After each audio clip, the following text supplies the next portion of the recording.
Ek lees vir ons voor Psalm 15. Here, wie mag 'n gas wees in u tent? Wie mag tuis gaan op u heilige berg? Hy wat onberispelik leef en regverdig optree en wat van harte die waarheid praat. Hy laster nie, doen nie sy medemens kwaad aan nie en bespot nie sy naaste nie. In sy oë is die een wat verwerp is veragtelik, maar hy eer die wat vir die Here ontzag het. Al sweer hy tot sy nadeel, hy verander nie. Hy leen nie sy geld teen rente uit nie en aanvaar nie 'n omkoopgeskenk ten koste van die onskuldiges nie. Hy wat hierdie dinge doen, sal nooit struikel nie. Ons lees tot daar. Ek gaan julle so 2 minute gee vir hierdie, 4 vrae. 1, wat is jou eerste gevoel as jy hierdie Psalm hoor? Dan 2 moeiliker vrae, leef jy tans onberispelik, soos die Psalm skryf? Het jy al ooit gestruikel? En hoe verstaan ons hierdie Psalm as ons nou bietjie na die Psalm vir Jesus aan ons kant het? Ons weet van Jesus, hoe verstaan ons hierdie Psalm met Jesus in gedagte? Ek gaan julle so 2 minute gee om gesprek hieroor te voer.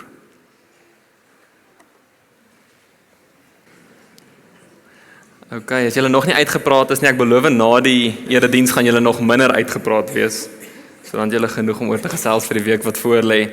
Vir ons as volgers van Jesus, is daar net een persoon wat voldoen aan die standaard van Psalm 15. En dit is Jesus self. Tog is hierdie hele Psalm, met die uitdaging wat daarmee saamgaan, eintlik as ons net lank genoeg by hom stil staan, een groot genadeverkondiging, want soos wat ons nou beleef het met die hele 1 Johannes brief, dit gaan nie in die eerste plek oor 'n kwessie van perfekte dade nie, maar oor egte intensie. Vir ons as kinders van God, as geliefdes van God, is hier nie primêr 'n lys van wette waaraan jy moet voldoen voordat jy goedgekeur word nie. Dis eerder 'n karakterskets wat die gevolg is van 'n diep verhouding met God. So dis nie iets wat jy moet doen om verhouding met God te kry nie, maar eerder 'n karakterskets. Dit identifiseer die tipe persoon wat in 'n verhouding met God leef, wat reeds in 'n verhouding met God leef. En daarom herinner ek julle net so 'n bietjie aan die sirkel van genade.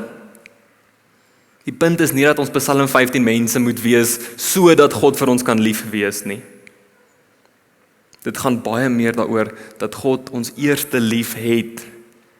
En vanuit daardie liefde, vanuit ons deelname in daardie liefde, word ons gevorm om wel uiteindelik, bietjie vir bietjie, al hoe meer soos hierdie Psalm 15 mens te lyk. Ons word in 'n sekere sin gevorm om al hoe meer soos Christus te lyk. Maar as ons dit vir mekaar sê, beteken dit nie dat ons nie hierdie 2 vrae nie ernstig hoef op te neem nie.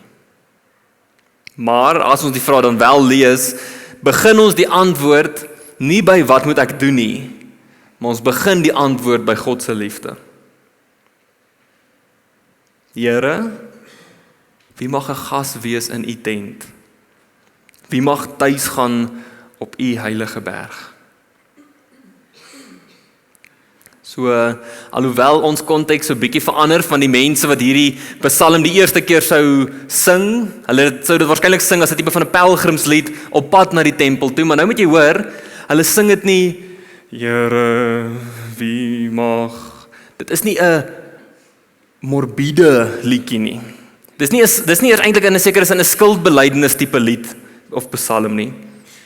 Dis 'n lied van lofprysing en oorgawe, omdat hulle sekerheid het oor wat nodig is, as ons nou dink aan die tempel, en as ons dink aan Levitikus en alles daarmee saam, in 'n sekere sin verstaan wat nodig is om 'n verhouding met God te kan leef.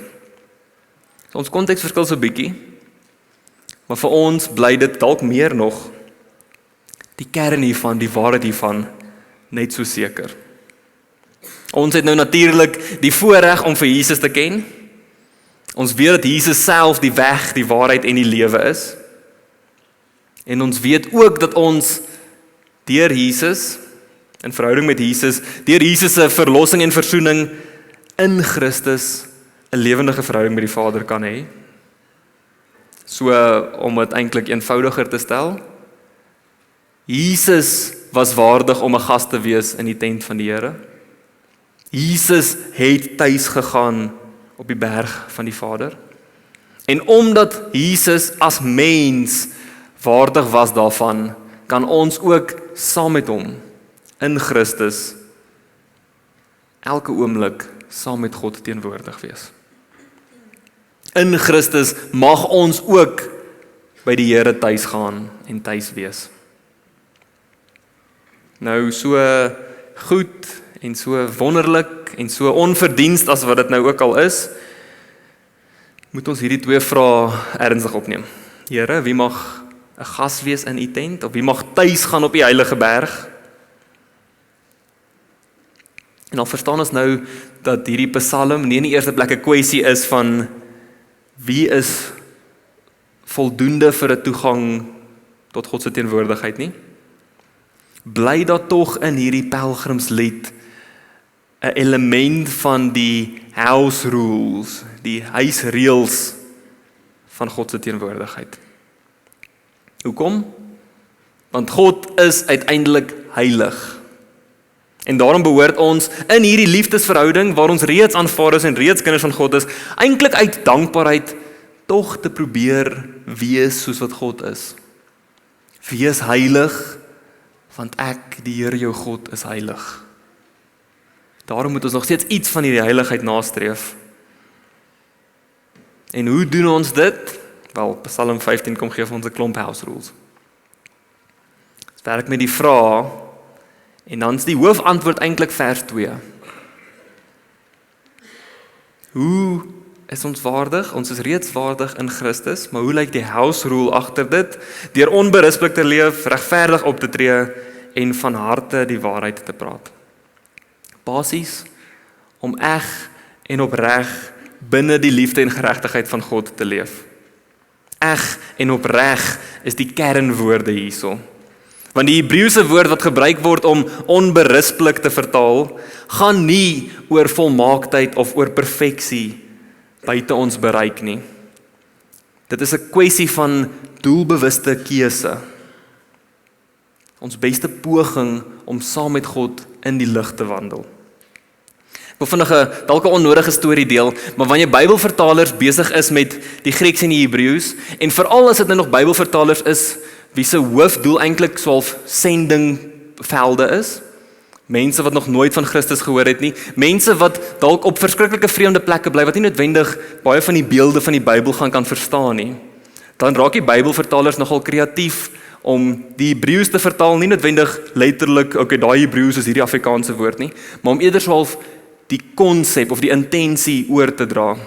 Nou in van hierdie gebiede, veral van die tropiese gebiede, is die woord wat gebruik word om hierdie Hebreëus te vertaal, is die een wat kies om sy roeiboot op helder waters te roei. So om te kies om nie vir jouself moeilikheid te maak, murky waters nie, maar om op helder waters te roei. Of dan eenvoudiger, om in God se lig te leef. Eg, opreg, eerlik, deursigtig. Om in God se lig, oop en bloot, sonder pretensie, maar met absolute oorgawe te leef. En nou is die catch, ook hiervoor, ook vir ons opregte of deursigtige leef voor God, ook hiervoor berei God se liefde ons eintlik voor, want Jesus as die seun van God, aarde toe gekom, en kwesbaar kom leef, en natuurlik ken ons die res van die verhaal, maar hierdie kwesbaarheid maak dit vir ons uiteindelik moontlik, of makliker ten minste, om ook kwesbaar voor God te wees. Jesus, die seun van God, God self, wat kwesbaar op aarde kom leef het, maak dit vir ons moontlik om te verstaan, dat God nie hierdie woedende God is, wat op ons afkyk, en eintlik swaalf puntenerig dophou, hoop dat ons val, sodat hy ons kan tuister nie. Die kwesbare God, die liefdevolle God, God wat ons dophou, saam met ons loop, fyn dophou, beslis, nie om ons te kastei nie, maar sodat God ons kan aanhou toerus en kan ophelp as ons val.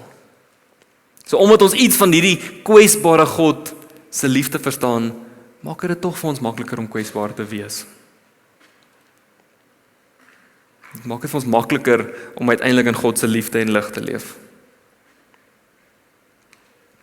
So soos ons God leer ken in sy volmaakte openbaring in Jesus Christus, God van liefde, word dit vir ons duidelik dat hierdie onberispelike lewe meer van 'n uitnodiging as 'n uitdaging of 'n vereiste is.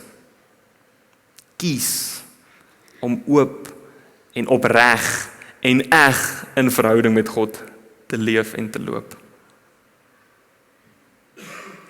Nou behalwe vir die einde van hierdie Psalm, die laaste gedeelte van vers 5, waarby ons nou sal uitkom, na vers 2 is daar eintlik 'n lys instruksies, 'n klomp dinge wat jy moet doen en 'n klomp dinge wat jy nie moet doen nie.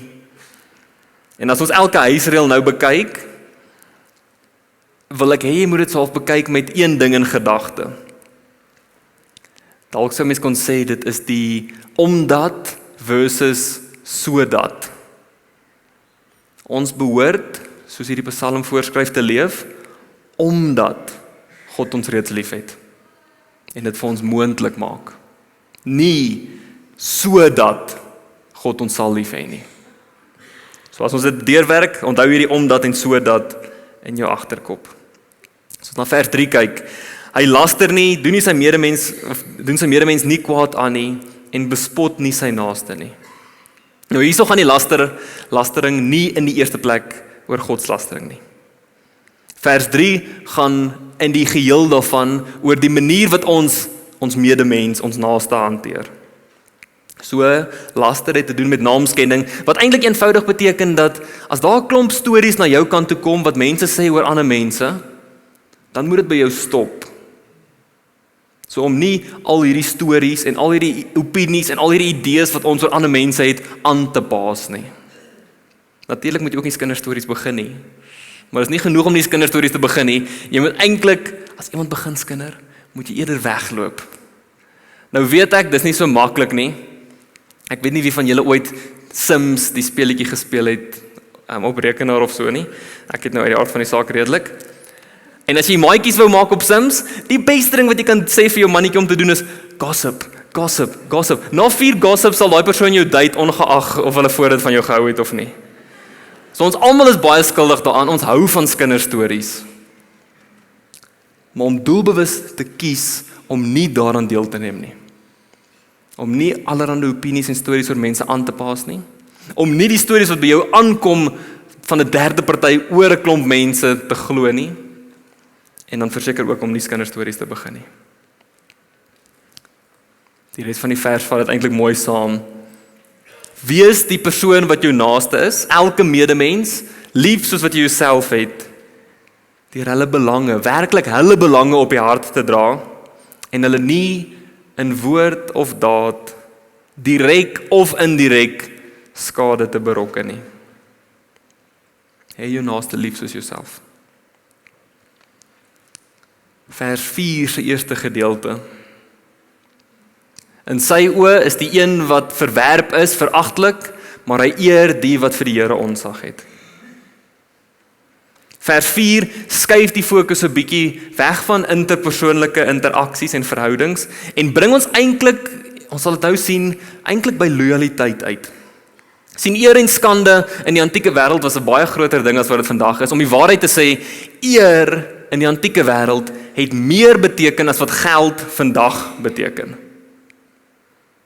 So ons kan redelik vinnig sien, ek het hierdie al voorheen ook gesê, as iemand hierso stop, die kar waarmee hulle stop, die klere wat hulle aan het, die manier wat hulle praat, ons is redelik goed daarmee om te weet, okay, hierdie persoon verdien omtrent soveel geld, hierdie persoon verdien omtrent soveel geld, hierdie persoon verdien omtrent soveel. En ons hou ook daarvan om mense te klassifiseer op grond van dit. Nou, net soveel as wat ons in 'n geldwêreld leef, het hulle in 'n eer en skande wêreld geleef. So eer was 'n baie groot ding en skande daarmee saam. So wanneer jy eer aan iemand of iets betoon het, was dit eintlik 'n bevestiging van dit waarby jy inkoop. Ons sien dit vandag met ons geld. Jy gaan nie sommer net R1000 gee vir 'n saak waarin jy nie regtig glo nie. Die rigting waarna toe jou geld gaan, bevestig wat vir jou belangrik is, en net soveel in die antieke wêreld met eer en skaamte. Die rigting waarin jy jou eer gestuur het, en nou moet julle mooi verstaan, dis nie vandag soos, wow, ek prys daai persoon vir harde werk nie. Jy het 'n beperkte hoeveelheid eer gehad, in die sosiale konstruk waarin hulle geleef het, in die manier van sosiale interaksie, almal het geweet hoeveel eer ek oor het, en hoe ek daai eer uitdeel. Dit is baie moeilik vir ons om vandag dit regtig te begryp. Die maklikste manier is om aan geld te dink vandag. Ons het ook beperkte geld, en die plekke waar jy jou geld uitgee, bevestig iets van die waarde, wat vir jou belangrik is, waaraan jy loyaliteit, waaraan jy loyaal is.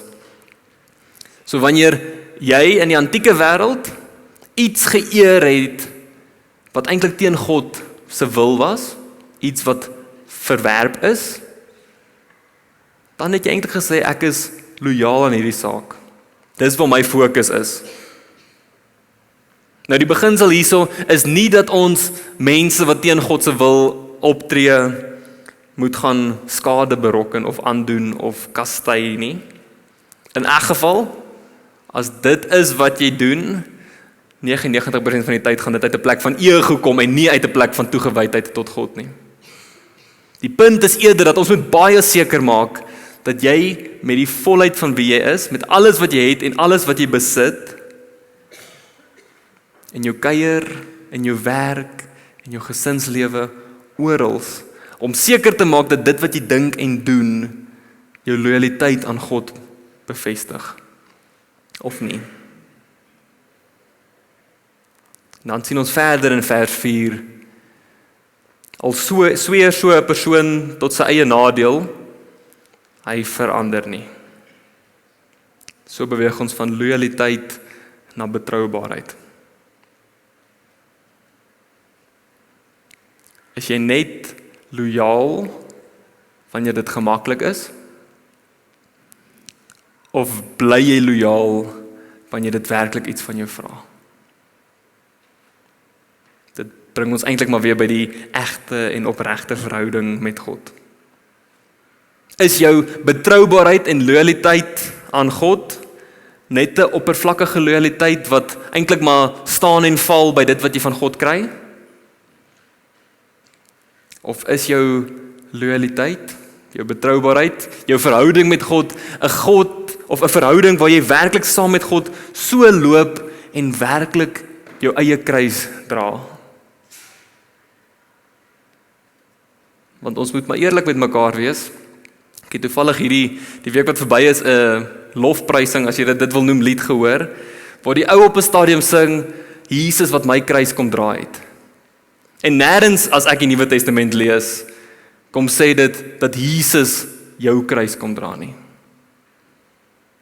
Paulus maak dit baie duidelik, Jesus is gekruisig en daarom is daar in Jesus ewige lewe, maar jy moet jou kruis optel en saam met Christus stap.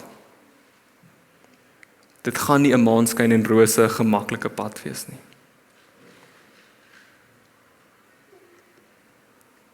Waak daarteen dat jou verhouding met God, jou geloof in die volheid daarvan, 'n opportunistiese waardeverandering rondom jou gemak is.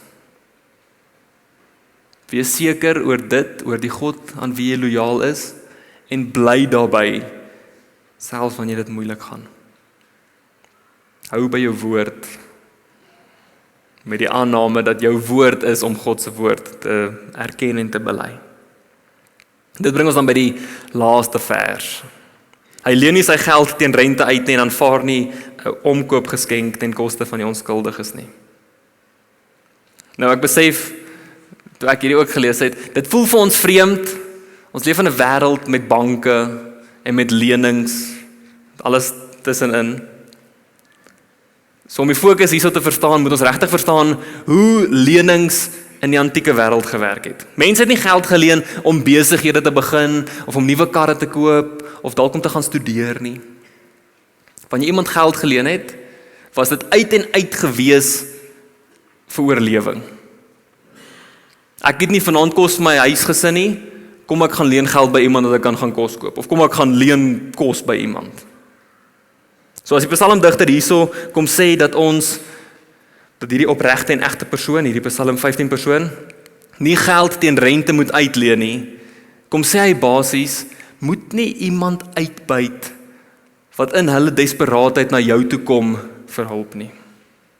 Moet nie probeer geld maak uit ander mense se oorlewingsdrang nie. Moet nie magteloses uitbuit nie. En die res van die vers sluit basies daarbey aan. Moet nie probeer om vinnige wins te maak ten koste van ander nie. Onthou nou, jou optrede bevestig jou waardes en jou waardes bevestig aan wie of wat jy lojaal is. So, indien ons magtelose, desperate mense sou uitbuit, dan is jy baie meer lojaal aan jou eie ekkigheid as wat jy is aan die God van liefde.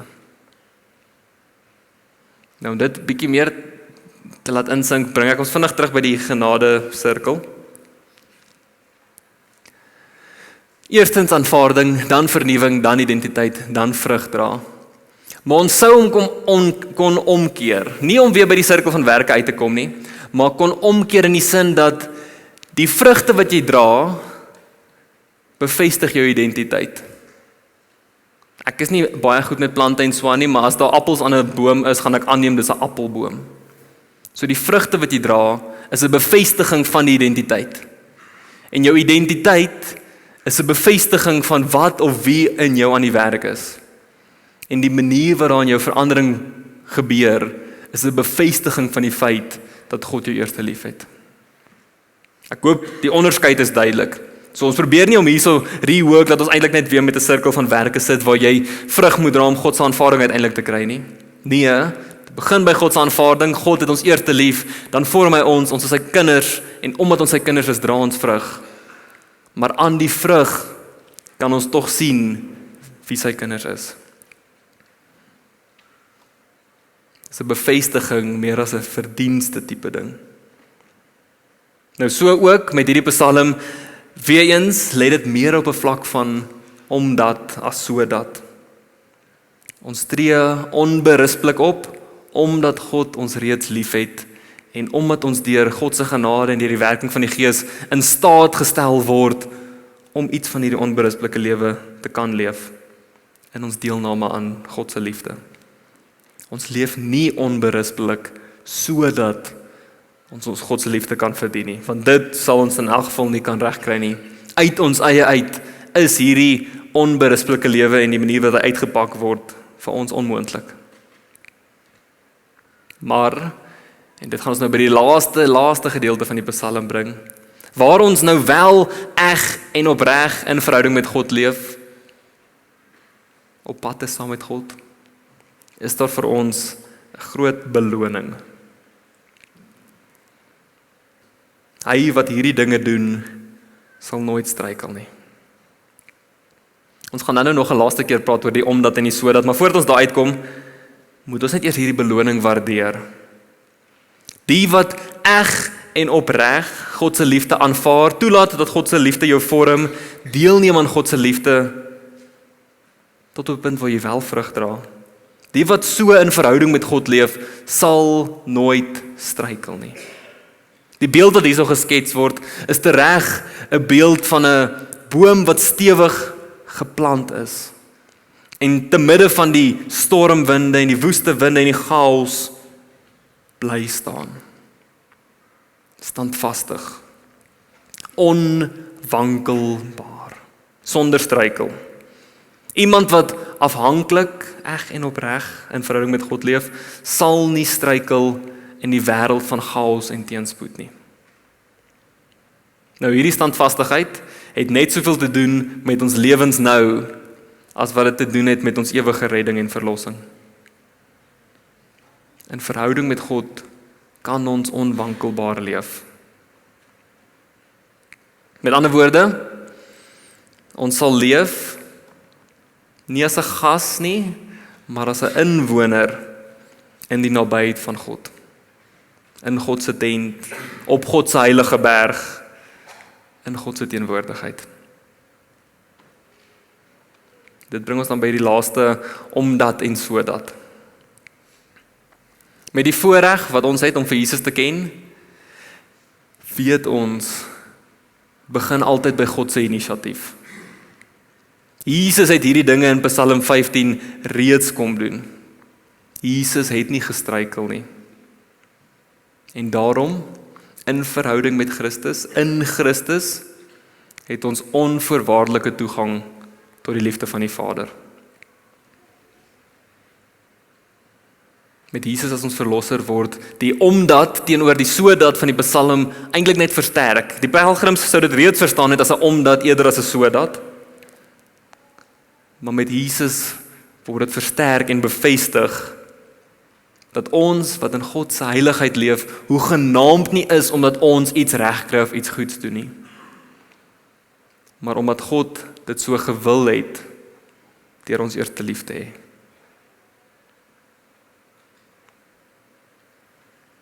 Deur Christus word ons deel gemaak van die lewe en die liefde van God drie-enig. En sonder om spesifiek vandag weer baie daaroor te sê, wil ek julle net weer bewus maak. Ons gaan nog baie fokus op ons waardes vir die jaar. Die middelsteen is bietjie groter as die res. Waar ons vir mekaar sê, alles begin by God drie-enig. En daai alles waarvan ons praat is natuurlik die waardes rondom dit, maar die alles is in die eerste plek deur God se liefde word alles in werking, in skepping geïnspireer. Selfs die blote skepping is die gevolg van God wat soveel liefde gehad het dat hy geskep het om in verhouding met sy skepping te kan leef. En deur Christus het ons deel aan die lewe en die liefde van die drie-eenheid.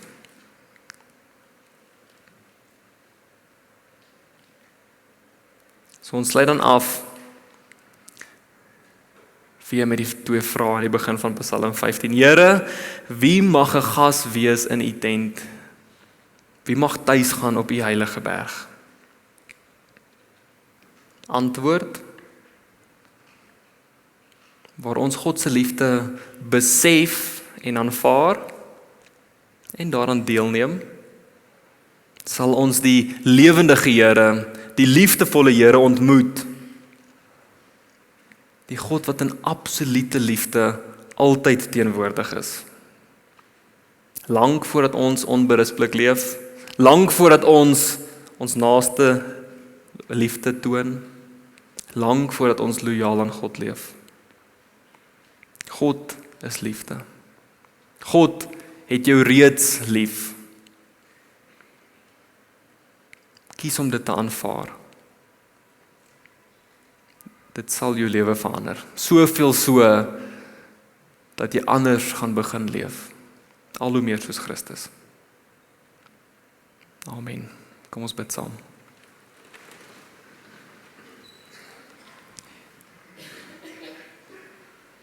Here, U het reeds alles kom doen wat nodig is.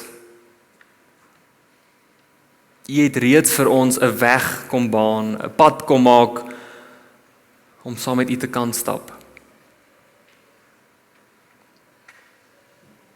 Mag U ons in U liefde en genade so kom bystaan en toerus en bemoedig, dat ons U pad duidelik raak sien, en dat ons daai pad stap, nie net alleen saam met U nie, Here, maar dat ons soveel as moontlik mense, soveel as moontlik van ons medemense, ons naastes, sal saambring. Help ons as gemeente, as kerk in Suid-Afrika, as kerk oor die donker Afrika kontinent, as U liggaam oor die hele wêreld, om so deel te neem aan U liefde, om so deur U Gees vrug te dra, dat ons ander ook saam kan bring op pad saam met U. Dankie vir U verlossing. Dankie vir U kwesbare en sagte liefde. En dankie dat U ons deurgaans lei. Amen.